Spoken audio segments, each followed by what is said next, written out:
Today, ang topic natin is BJTs or our bipolar junction transistors. And in this topic, ang magiging reference natin is Electronic Principles by Malvino and Bates and Electronic Devices and Circuit Theory by Boylestad and Nashelski. Okay, and of course, the internet. Diba? So, minsan kumukuha tayo mga definition of terms in the internet, mga blogs and other educational sites. Okay, but anyway, let's continue with the topic, mga transistors, our bipolar junction transistor. So, what is a transistor? Transistor is a semiconductor device.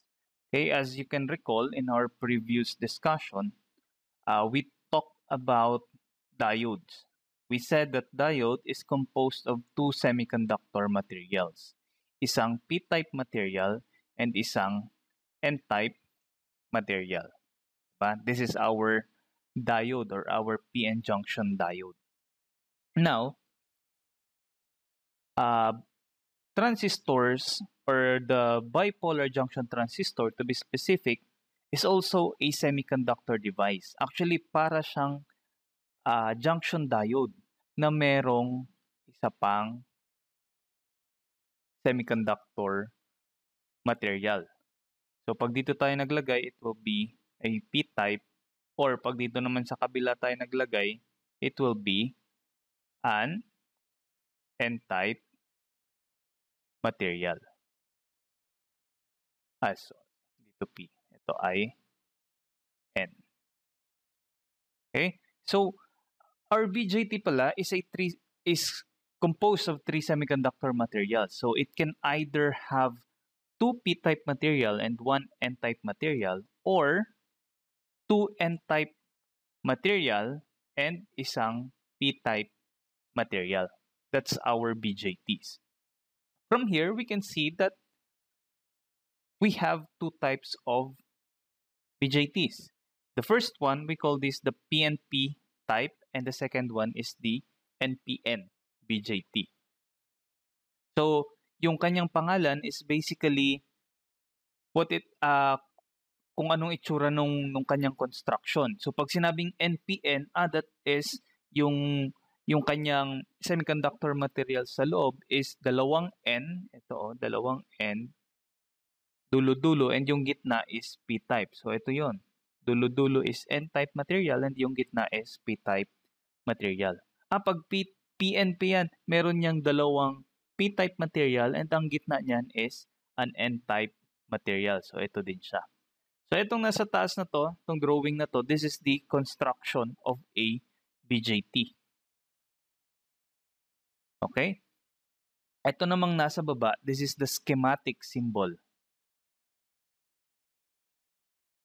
of our BJT. So, if we are going to draw in a circuit ang ating BJT, we will draw it this way.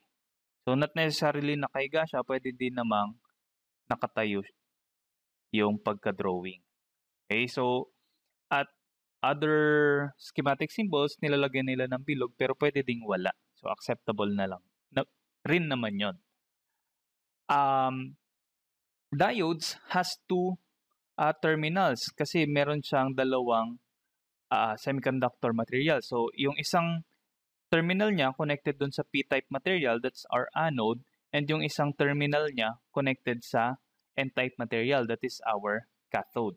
Pagdating sa BJT, so dahil meron tayong tatlong semiconductor materials na dito, we can conclude that we have three terminals or legs. It's named as C for collector, B for base, and E for emitter. So, laging yung nasa gitna na material, that is always the base. Ito yun, nasa gitna. Ayan, base. And then, yung may arrow, lagi yan siyang emitter. Ito, arrow ito actually. Pangit lang yung pagka-drawing ko, pero arrow yan.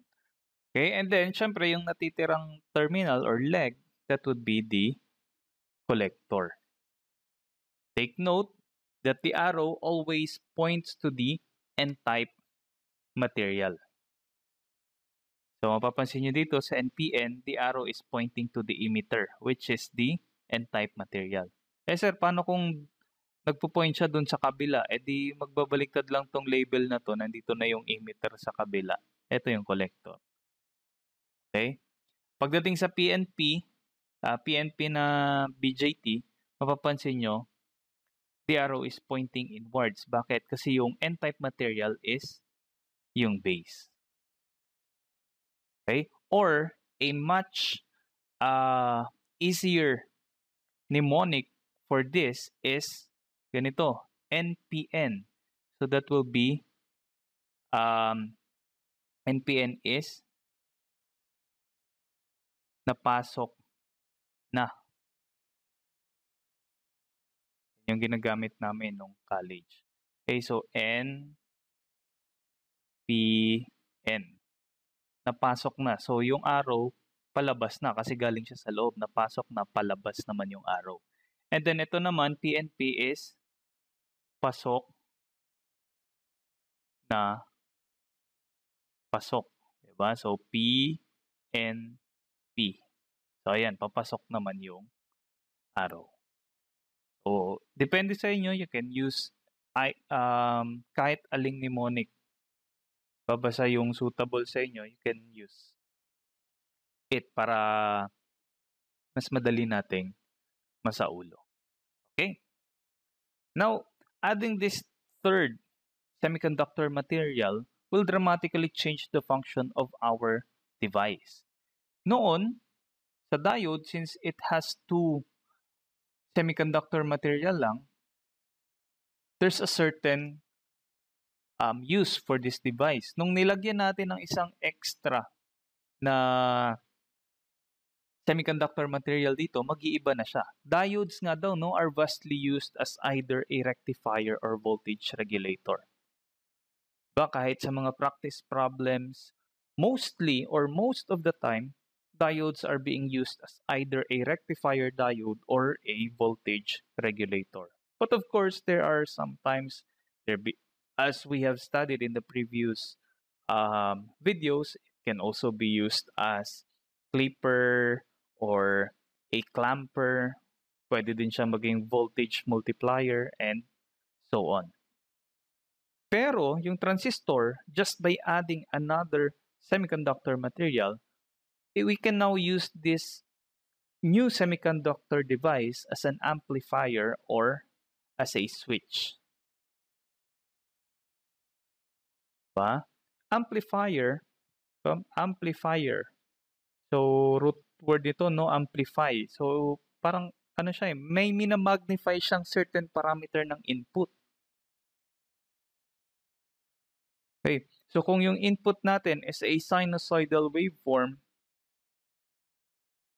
so meron siyang imamagnified na parameter nitong input para pagdating sa output, mag-iiba na siya.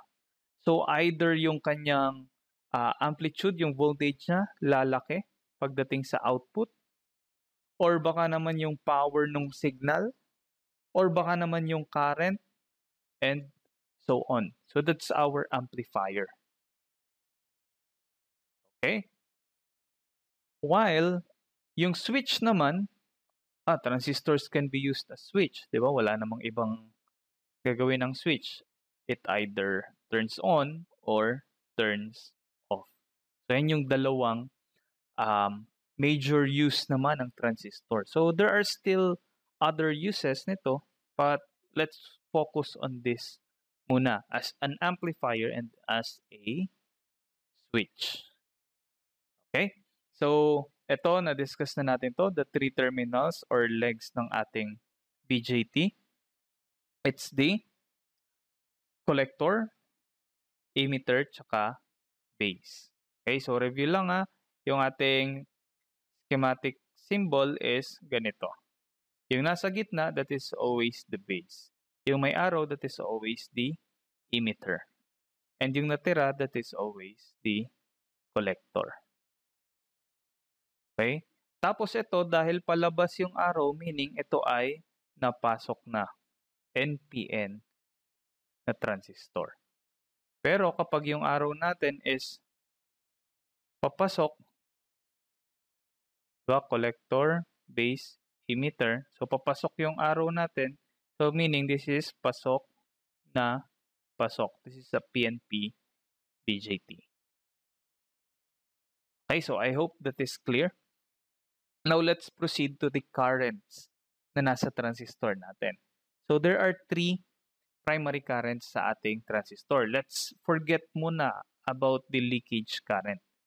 So, the three primary currents flowing sa isang transistor, syempre sinasabi niya dito properly biased. Bakit? If the transistor is not properly biased, it will not turn on or basically naka-off siya, wala talagang current na magfo-flow. So, yun lang yung meaning nitong properly biased. Okay, so nandyan yung ating emitter current, I sub E, collector current, I sub C, and base current, I sub B. And this is always true for all transistors.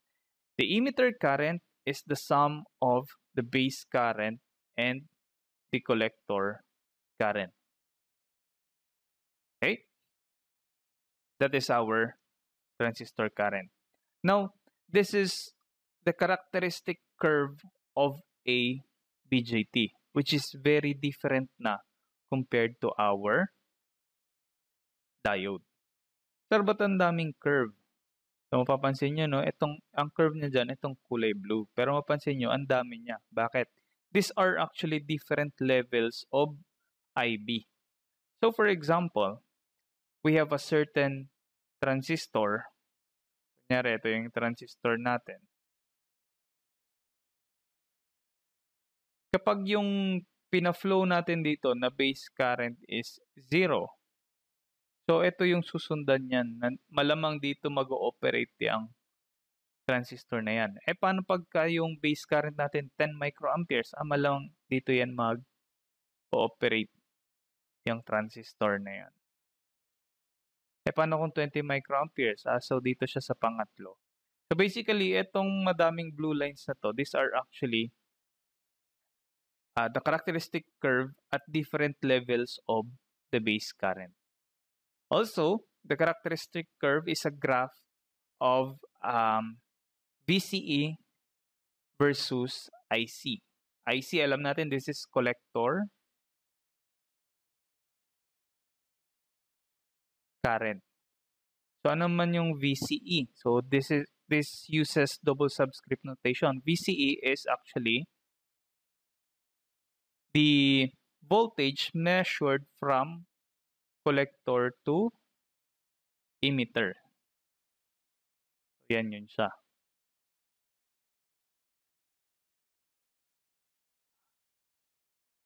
There are three regions of operation for a BJT. So, babalik ko lang ha. As you can see here, this gray area, this shaded area below, this is what we call the cut-off region.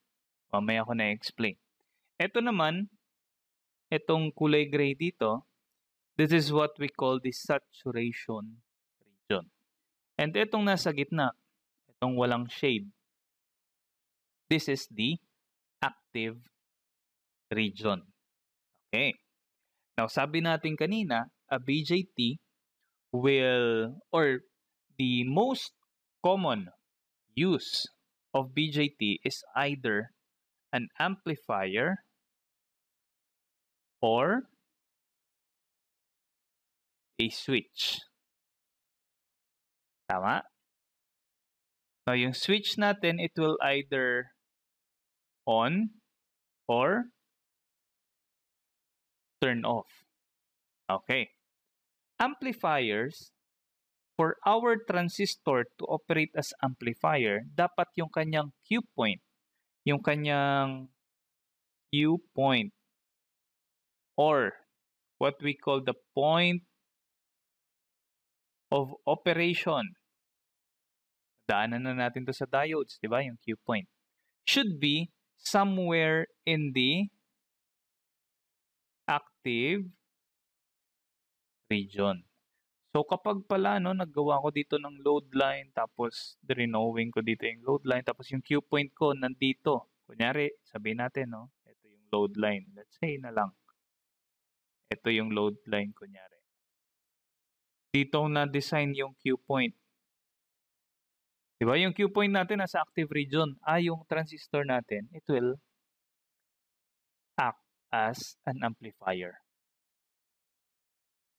Okay? Paano kung dito natin nilagay yung Q point? It will act as a switch na naka-off. So, ito yun siya. Cut off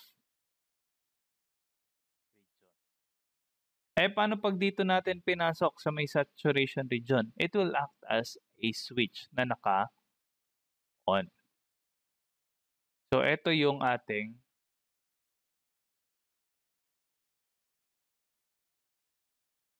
transistor. So, sa characteristic curve pa lang, medyo madami na tayong makukuhang information. So, again, for the transistor to operate as an amplifier, dapat yung point of operation niya is nasa active region.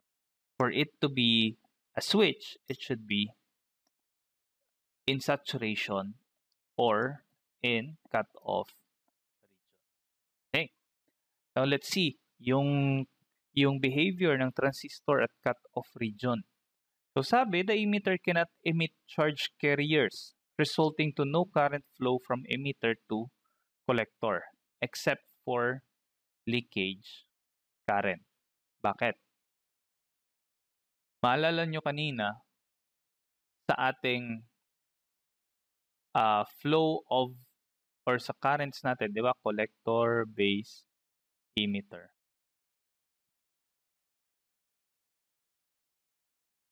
Or let's just use a PNP na lang na transistor para hindi masyadong hirap intindihin. So sabi natin kanina, di ba? IE is always equal to IB plus IC. So this will be IE, this will be IB, and yung IC is ito. At cut-off, take note at cut-off transistor is naka-off. Meaning, emitter cannot emit charge carriers. So this will be 0. Resulting to no current flow from emitter to collector. So therefore, ito ay 0. Ito ay 0. Except for leakage current. But we will not be discussing the leakage current na. Kasi if we are going to consider the leakage current, meron pa yan ditong additional ICBO. Okay, but that's very, very small. That's almost negligible. Okay, so wag muna natin isipin yung leakage current. Next, the voltage across CE is maximum. VCE is max, approximately equal to the supply voltage. If the transistor is at cut-off region, it acts as a switch. Meaning, yung transistor natin is naka-open siya. Okay, so kung nasa isang circuit yung ating transistor, kunyari ito siya, kung open circuit yan, naka-off, ano yung nami-measure natin ditong voltage sa open? Since walang current ang makakadaan, di ba? Voltage nitong resistor is 0. Meaning, yung na-measure natin ditong voltage is actually the supply. Ito yung sinasabi dito. VCE is approximately equal to the supply voltage. And this only happens when the transistor is fully cut off. Okay? Next, the resistance between CEs is very high or ideally infinite. Bakit? Kasi open circuit siya. Okay, so that is the case for transistor in cut-off region. Now, paano naman sa saturation? Saturation. Take note, pag sinabing saturation, switch to na naka-on. Okay? The emitter naman daw is able to emit maximum charge carriers resulting to maximum current flow from emitter to collector. So, meron ng flow. The voltage across CE is minimum or approximately 0. And the resistance between CE is very low, which is ideally 0. So, sa akin, ang ginagawa ko na lang tandaan ko dito, whenever a transistor is at full saturation, lagi kong iniisip or na parang ito is shorted yung collector to emitter. Kung shorted yung collector to emitter, ibig sabihin yung current dadaan talaga from emitter to collector. Ibig sabihin yung voltage across CE, diba? Pag nag-measure ako ng voltage across a short, ano yon? Diba? 0 yon. Approximately 0. Pag nag-measure tayo ng resistance sa isang short circuit, diba ideally, 0 yon. So yun yung iniisip ko every time sasabihin na yung transistor it's saturation. Nag-iisip ako na parang itong collector to emitter, meron siyang short circuit dyan. Diba? Mas madali siya ngayon intindihin. Okay? Now what if naman nasa active region? Pag active region, alam natin to, the transistors acts as an amplifier. So, kung nandito ang ating transistor, kanina no, cut off parang fully off, di ba? Pagka saturation, fully on. Ano yung active region? Hindi siya naka-on, hindi rin siya naka-off. Kumbaga sa switch, nilagay mo lang sa gitna yung switch, di ba? So, merong nakakadaang emitter current pero hindi kasing laki nung nakakadaan pagka fully saturated. Sabi niya nga dito, no, the current flowing from emitter to collector is moderate lang. May nakakadaan pero hindi maximum. The voltage across C is also moderate. Hindi siya minimum, hindi siya maximum. Yung resistance between the collector to emitter terminal is also moderate. So, ito yung transistor natin as an amplifier. Okay? So, punta tayo dito. How do we bias a transistor?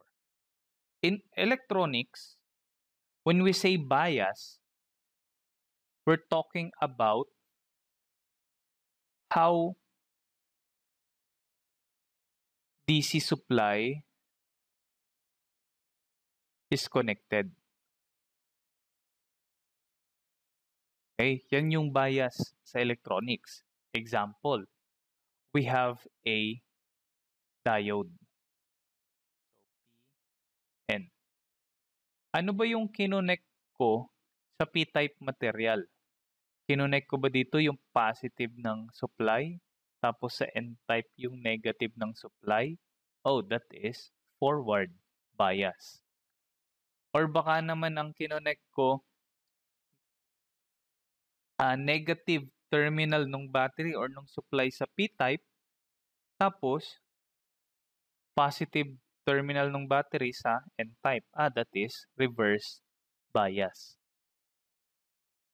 Okay, so yan yung biasing sa transistor natin. A transistor's steady state of operation daw depends on its base current, collector voltage, and collector current. Kung gusto nating mag-operate yung transistor as a linear amplifier, kailangan properly bias yung kanyang mga junctions. Okay. So, it is worthwhile daw to remember that for normal operations, the BA junction should always be forward biased and the BC junction is always reverse biased. The correct biasing point for a BJT generally lies somewhere between a fully on and a fully off state. The central operating point is called our quiescent point or yung Q point natin. Dito, tinutukoy dito is transistor as amplifier. So huwag tayong mako-confuse by the statement of correct biasing. Dito, correct biasing kapag ang tinutukoy natin is amplifier. Kasi kung gagamitin na natin as a switch, syempre, i-drive natin yung transistor to fully on and to fully off state. Hindi naman maganda na switch natin tapos sinabi natin, itong switch na to off, pero may dumadaan na konting current, may dumadaan na moderate na current, di ba? So, if we're gonna say, or if we're gonna use a transistor as a switch, tapos sinabi nating off to, dapat turned off talaga yan. Fully off yan. Zero dapat talaga yung current na makakadaan. So, that is the bias of a transistor. Remember that sa transistor natin, there are two PN junctions. As you can see here, itong naka-enclose in a red box, base tsaka collector, di ba? Isang P, isang N. So, isang junction ito. Pag sinabi mong PN junction, yung junction, di ba? Junction, yung pinagdugtungan. Okay? So, ayan yan. Ito. Pinagdugtungan nitong P tsaka N. Yung P kasi natin is the base and then is the collector. Kaya tinawag siyang BC junction. And the other is ito namang nakabox na blue. So, mapapansin nyo, BE junction naman siya. So, if we are talking about biasing the transistor, ang pag-uusapan lang natin dito, paano binayas yung BC junction at paano binayas yung BE junction. Forward ba or reverse? Okay, di ba sabi dun sa previous slide, for the diode for normal operations ng diode, as an amplifier, kailangan yung BE junction forward at BC junction reverse. Okay, so yun lang naman yung sinasabi dito. To summarize yung points na nasabi in the previous two slides, we can look at this table. So here, this is the BE junction and this is the BC junction. Ito yung operation ng transistor and ano yung application niya. As you can see here, di ba sabi dong kanina, for normal operation, base emitter should always be forward biased and base collector should be always reversed biased. Bakit? Ang tinutukoy niyang normal doon, yung amplifier. Kasi pagka ganito yung ating biasing, BE forward, BC reverse, ang transistor nag-ooperate sa active region. Meaning, yung transistor is acting as an amplifier. Pero alam natin, hindi lang naman laging amplifier pinagagamitan ng transistor. We can also use it as a switch. So if we want the transistor to act as a switch and in the on state, anong gagawin natin sa BE tsaka BC junction? Pareho natin yun i-forward bias. Diba? So kung medyo naguguluhan kayo nun, paano ba mag-forward bias? So let's say we have, pareho natin dito, N, P, N. So para i-forward bias yung BE junction, so let's say this is E, B, C. Para ma-forward ang BE junction, dapat ito yung positive ko and yung negative ko connected sa emitter. Tama? O, tapos para ma-forward yung BC junction, dapat ang supply ko dito, ganito din. Forward bias na siya. Okay? So ito, illustration lang ito. Siyempre, pagdating sa tunay na circuit, mayroon tong mga resistors and capacitors. Okay? So that will be saturation, fully on. Now, what if we want it to act as a switch, pero naka-off naman? Diba? Meaning, nasa cut-off region siya. Madali lang yon. Once mag-reverse bias na yung base emitter junction, automatic mapupunta sa cut-off region yung ating transistor. Automatic, siya ay magiging switch na naka-off. I-disregard niya ng kahit anong value or kahit anong bias ng BC junction. Once mag-reverse ang base emitter, automatic off na yan siya. Okay, so that is how we bias a transistor. I hope we are clear with that, and I hope etong table na to will serve as a parang magandang illustration para mas madali nating matandaan yung biasing ng transistor. Pag forward reverse, active yan, amplifier yan. Pagka forward that is turned on. Basta mag-reverse yung BE junction, automatic naka-off na yan. So, ganun lang naman yung biasing of transistor. Now, let's go to the transistor configurations. So, a transistor is a three-terminal device. So, there are basically three possible ways to connect it with one terminal being common sa input and sa output. Three-terminal siya eh. Diba? So, tatlo. Isang terminal, siya yung magiging input. Isang terminal, magiging output. Yung natitira, siya yung magiging common. Okay, so yun lang yung configuration, transistor configurations. Kapag ang common sa kanila, yung base, we call that common base configuration. Kapag ang common emitter, we call that common emitter configuration. And kung collector, common collector configuration. So, common base configuration, ganito yung pagkaka-configure niya sa circuit.